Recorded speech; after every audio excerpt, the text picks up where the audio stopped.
নোয়াপাড়া বারাসাত মেট্রোর যে কাজ চলছে বা নোয়াপাড়া জয় হিন্দ মেট্রো, এটার কাজ কত দূর এখন চলুন আমরা বিস্তারিত একটু খুঁটিনাটি জেনে নিই।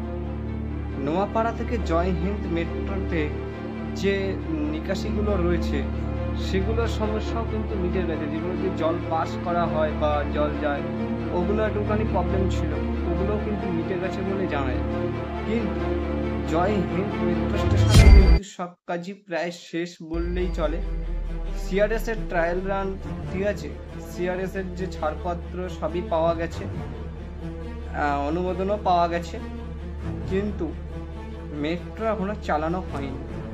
তো এবার বলা হয়েছে যে জুন থেকে জুলাই, ঠিক আছে, জুলাই মধ্যে মেট্রো সার্ভিস শুরু করে দেওয়া হবে। এবার দেখা যাক যে এটা কত দিনে এক প্রকার শুরুটা করে, আদৌ কি শুরু করবে। আমার তো প্রশ্ন রয়েছে, আপনাদেরও কি প্রশ্ন রয়েছে? তাহলে অবশ্যই কিন্তু কমেন্ট বক্সে লিখে জানাতে ভুলবেন। আর আজকে এই ভিডিওটি কেমন লাগছে এটা কমেন্ট করে জানান, আর সাবস্ক্রাইব করে দিন, তাহলে আমরা খুশি।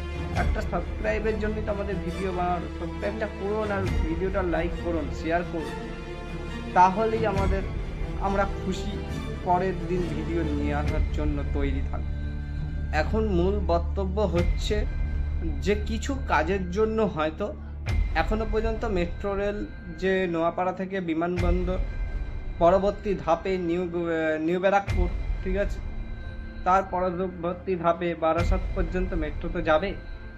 তা এখনও কিছু কাজ হয়তো রয়েছে, তাই জন্য কিন্তু মেট্রোটা চালু করা এখনো পর্যন্ত হয়নি। তা আপনাদের কি মনে হয় এই বিষয়টা? তা এটা কিন্তু আপনারা কমেন্ট করে জানাতে একদমই ভুলবেন না। তাহলে দেখা হচ্ছে আপনাদের সাথে নতুন কোনো ভিডিওতে।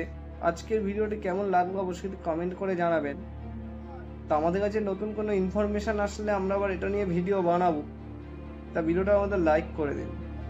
অনেক দিন হয়ে গেল কেউ কোনো কথা তুলছে না বলে আমি একটু বললাম এই বিষয়ে, যে নোয়াপাড়া জয় হিন্দ মেট্রোটা গেল কোথায়, কী হলো, তাই না? তাহলে দেখা হচ্ছে নতুন কোনো ভিডিওতে। ততক্ষণের জন্য সবাই সুস্থ থাকুন। আজকে এইটুকুই রাখলাম।